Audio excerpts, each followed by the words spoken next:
Hey, what's going on, everyone? Welcome back to the channel. It's Eman here from the C-List Villains podcast, and today we're talking new comic book day picks for April 28th, 2021. On this show, I have another special guest. That's right, I just keep having these special guests on my show. Today, we have Mars from That Comic Girl on IG, who came by to hang out to talk to us about what her top 3 picks are for new comic book day, April 28th, 2021.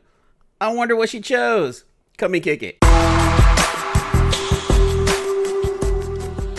the looks on their face, because they're like, well, we know Comic-Con's in town, but we didn't expect this. We expect like people dressing up. And I'm like, no, this is where it's at right here. Listen, we got little dollies and little carts. Like, let's look around. They're like, man, I don't know. I don't get these nerds, man. These nerds are weird. These nerds know how to make money too, if you know what you're talking about. Exactly. You know? Exactly.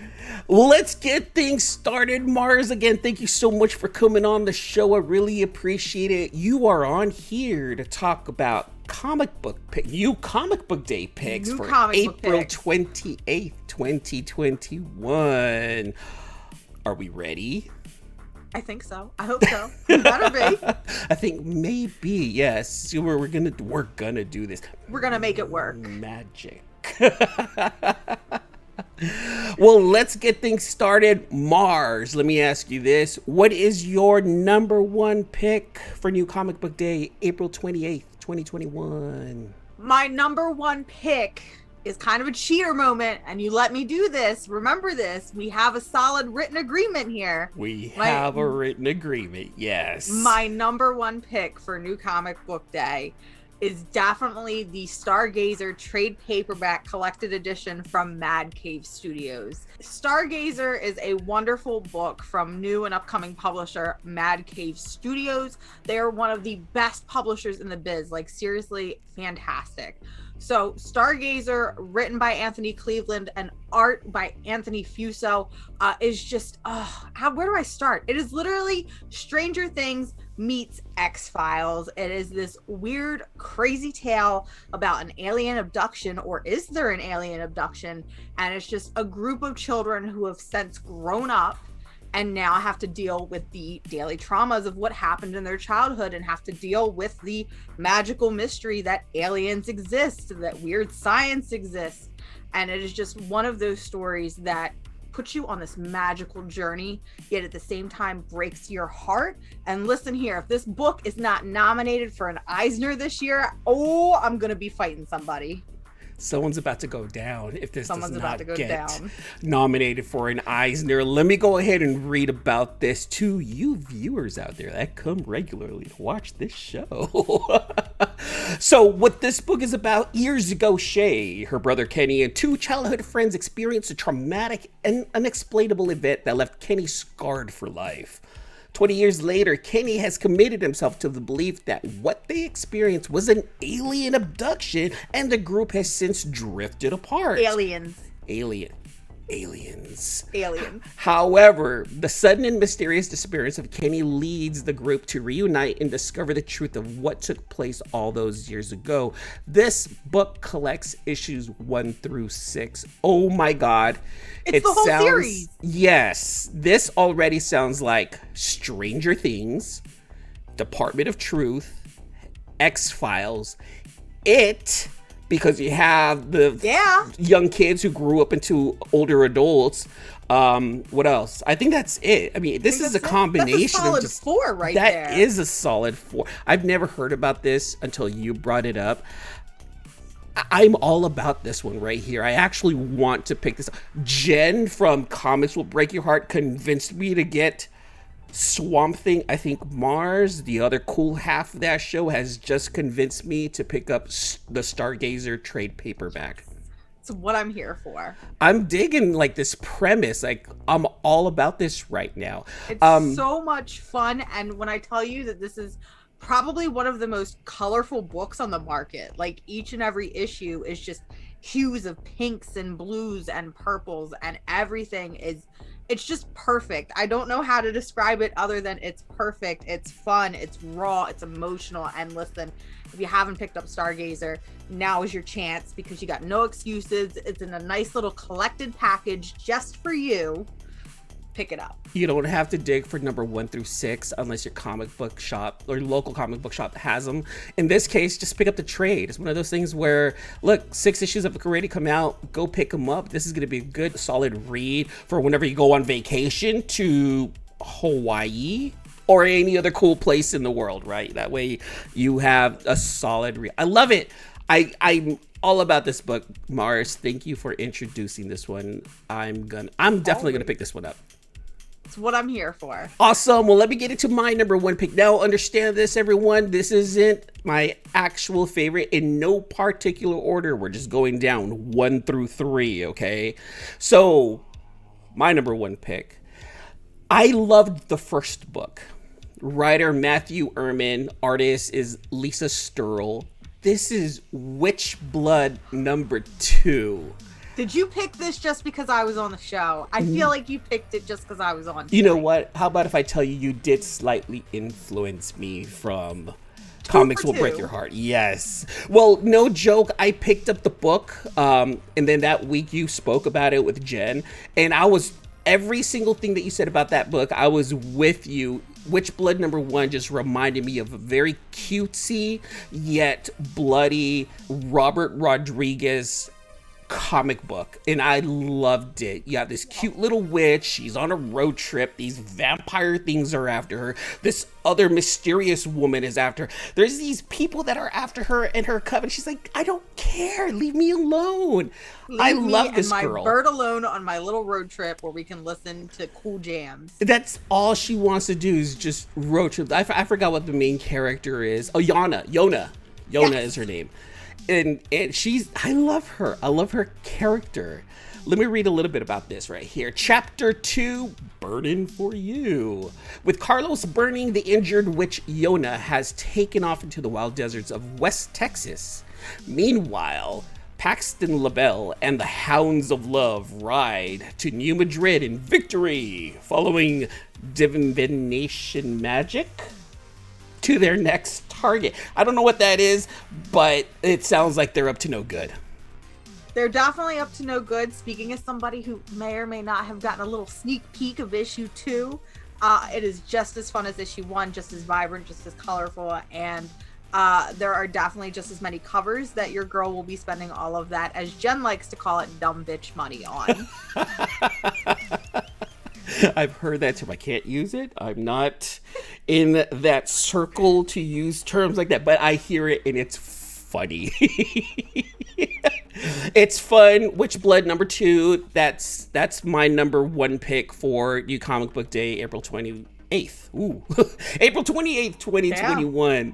How about you, Mars? Let's go ahead and throw it right back to you. What is your number 2 pick? My next pick is definitely going to be Robin number 1 from DC Comics.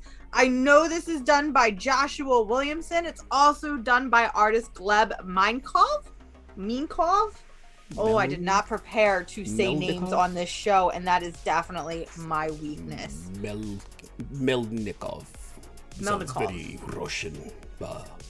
I agree. So Robin number 1, we're seeing Damian Wayne in yet another solo series. And listen, I'm a Damian Wayne apologist. He might be my favorite Robin. Whoa. Not my favorite Batboy, mind you, but definitely my favorite Robin. I absolutely love his spunk and his sass and his little tiss. I just love this boy so much. And now he is, I don't want to say a rampage, but he's on a mission to be the winner of the Lazarus tournament and prove that he is the very best and the most deadliest fighter out there.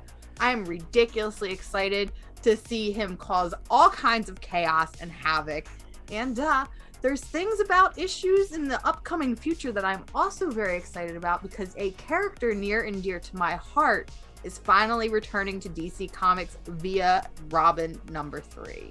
Uh-oh, whoa, there's something going on. Is this speculation talk on this show? No, it's totally real. Listen, so Joshua Williamson teased that Connor Hawke, son of Green Arrow, is going to be appearing in Robin number 3. They teased him on the cover, but didn't quite show it until a couple weeks after when Josh finally revealed it. And listen, I have not seen Connor Hawke in comics since before the New 52. So I'm excited to see him back in comics continuity because he is one of those characters that is just very near and dear to my heart. And I all of a sudden turned this Robin book into a Connor Hawke Green Arrow book, but that's okay. It's all right. See, that's what happens. And sometimes it takes one character to bring in another character, and it shines. It shines when there's more people there to play with, right? In comics. I mean, in comics, not always. Oh, that's what we're talking in comics. Man, okay, look, I personally am not too sure just yet about Robin number 1, but you sound super excited about it. And if this is going to lead to something cool in a few issues, hey, everyone, I think we're just going to need to pick it up. Robin number 1, that might need to be on everyone's pull list this Wednesday. And it's supposed to introduce a bunch of new characters, but you didn't hear that from me. Look, all you specs out there, all you speculators out there, boom, possible bunch of new characters for that Robin number 1. Sounds awesome. Let's see what happens. I may pick it up. I'm not too sure. Again, I'm happy that you're picking it up. Let's get into my number 2 pick. So this one is written by James Tynion IV. You already know what book this is.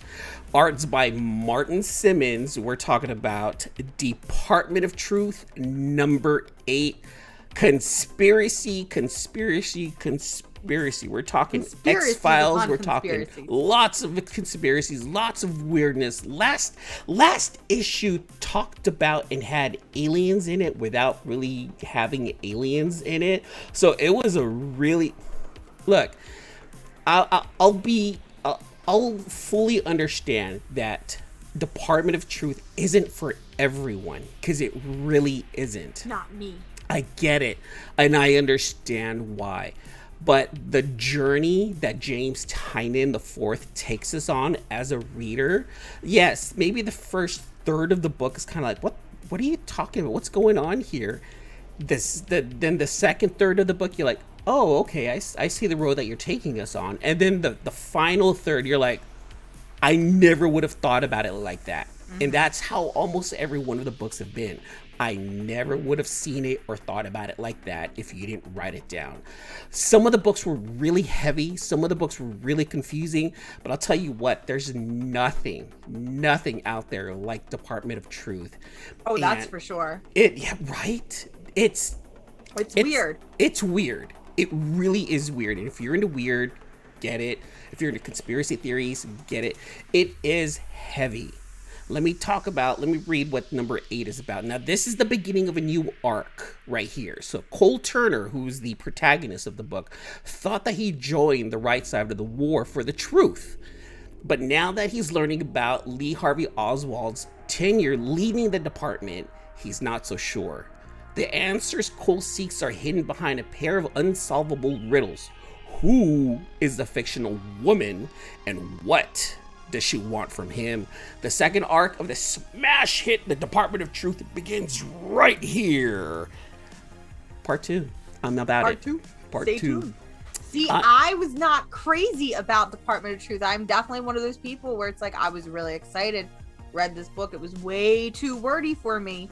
But I will say the amount of research that goes into this book from James Tynion is amazing. The fact that this book makes me kind of rethink life as we know it. Like, I kind of feel like I'm starting to be like, okay, maybe these aren't actually conspiracy theories and they're just actual hard facts. It is one of those books that definitely is just, it blows your mind each and every issue. Whether you like it or not, it's mind-blowing. Exactly. It really is. If anything, it definitely just gets the mind and your thoughts clicking. It gets you to think slightly differently. It kind of messes with you. I'm not gonna lie. I've had a couple of nights of sleep where I'm like, what did this book do to me in the middle of the night? It kind of messed me up. But this is definitely not a bedtime story. That was my problem. I think I read it just before I went to bed. Oh no. Don't ever do that with Department of Truth. All right, you guys. Well, that's my number 2 pick. Mars, let's talk about your number 3 pick. What is your third pick for New Comic Book Day? Well, my number 3 pick is actually a number 6. So Black Widow number 6 from Kelly Thompson and Rafael de la Torre. Oh, I am just butchering names all up and down the wall tonight. Hold on. Try to say that Italian. Just try to say it with an Italian accent. Rafael de la Torre. So if I told you I took Italian in high school, I just can't do the accent. Hey, that's probably better. Here, let me try it. Rafael de la Torre. Okay, now that's somebody who did 4 years of Italian in high school. I just learned that right now.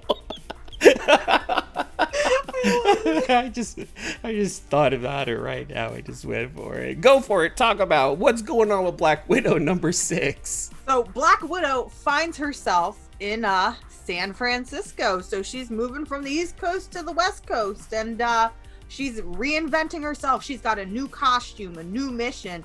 I think she's kind of becoming like a too good hero after the events of Black Widow number 5. I don't know. The points don't matter and everything's made up, or however that good old saying goes. But Black Widow has consistently been one of my absolute favorite series from Marvel Comics and just from Cape Comics in general. And this is coming from somebody who really, really didn't like Black Widow up until last year. So I'm sad to see that Elena Casagrande won't be on issue 6, but she will be returning for issue 7. And just Black Widow is a fun romp. It's one of those books where if you're a fan of Joelle Jones' Catwoman, it's got that quick, fluid action, but also the witty dialogue. And it's just a nice, easy read. Nothing like that Department of Truth we got going on. Sometimes you just need an easy read. Sometimes you just need fun. Sometimes you just need good old fashioned, let's just have a good old time. You know what? Because Black Widow is in San Francisco, which is literally 10 minutes from where I live, I'm a big Bay Area guy. I'm from the Bay Area. I represent the Bay Area as much as I can. I get shit from a lot of my friends who are like, well, if you like this team, why don't you like that team? Shut up. I'm all about the Bay Area. And since Black Widow is pretty much in my neck of neighborhood, I think I'm going to start Black Widow number 6 next week when this one drops. It tugged at my heartstrings the moment I read Around the Golden Gate. Done. Made for you. It's a new arc. It's a perfect jumping on point for anybody. And I believe the trade for the first 5 issues or 6 issues is out now. So it's a perfect time to catch up, a perfect time to jump on. It's a great time to be a Black Widow fan. We've got the movie somewhere around the corner, unless they cancel it or push it back a couple more times. But at least we got Black Widow somewhere. It's coming. It's right around the corner. It should be here. I'm excited for the movie, to be perfectly honest with you. I've been excited for the movie since before COVID happened. I was looking forward to it. I understand that it happens, of course it happens before she dies. Spoiler, if you don't know, this is a movie that happens before she dies. You didn't know she dies? Spoiler again. Spoiler.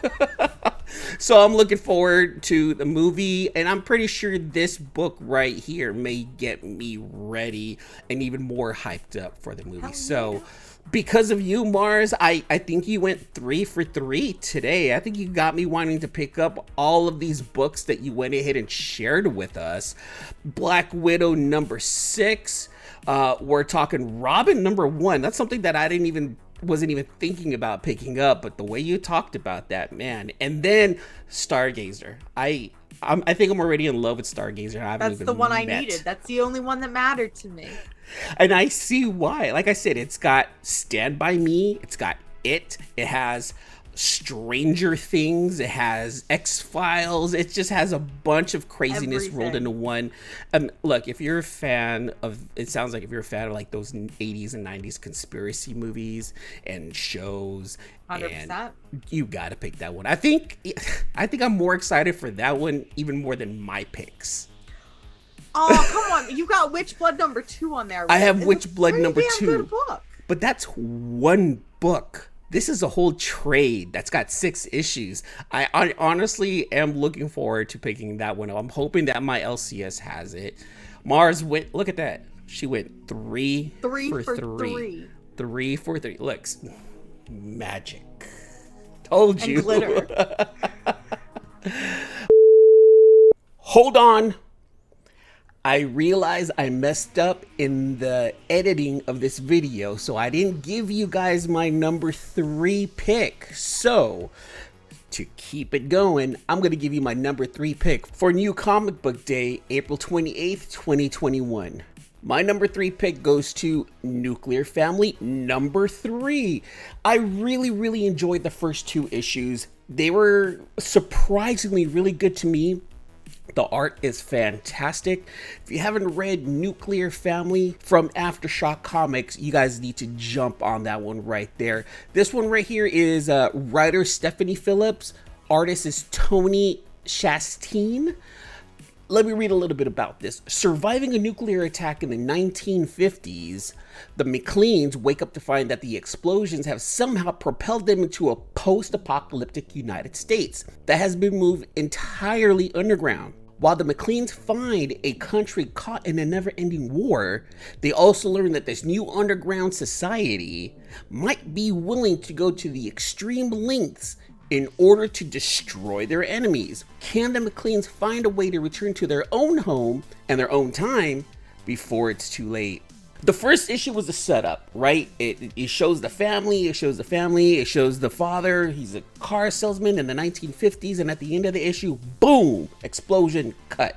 Issue number 2, they find out that they go into this underground bunker, they come out, then they find out that number 1, they're not affected by the radiation. Number 2, they get brought down into this underground world, which is what they're talking about here. It seems like this is going to be a really crazy ride for the McLeans. This is something that's definitely up my alley. I've mentioned it before. I have this huge fear of radiation and fallout, yet I tend to gravitate to these weird books. So, Nuclear Family number 3, my number 3 pick for April 28th, 2021.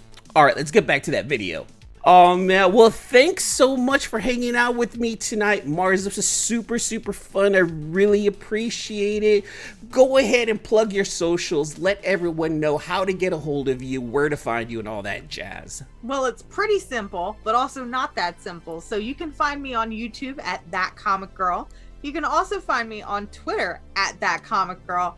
And you can also find me on Instagram at That Comic Girl. But wait, it's That Comic Girl with 3 L's because somebody stole my name and refuses to release it to me. Oh, well, we'll go find them. No, we'll not. They probably took it and used the account once in 2009 and never touched it again. Ah, they're not giving it up. Oh, jeez. Well, hey, look, that's how you can get a hold of her. Remember, at That Comic Girl with 3 L's, you guys, all right? I have it written down here. Trust me, you don't see it now, but it's right here, so... That's how you can get a hold of Mars, and that way you guys can go ahead and talk comic books. And then with me, keep in mind, I co-host the C-List Villains podcast. New episodes come out every Saturday on iTunes, Spotify, or your favorite podcast app. We also have a YouTube channel where we share most of our interviews, like with Ross Ritchie, Aaron Bartling. Recently, we got to hang out with Ariel Diaz. It was such a fun interview. You guys should go check that out. Well, that's it for tonight. Thanks so much for hanging out. Before I let you guys go, please make sure to like this video, subscribe to the channel, hit that notification bell so that way you guys get notified anytime I drop any one of these new videos. All right, you guys, until the next issue, deuces. Bye.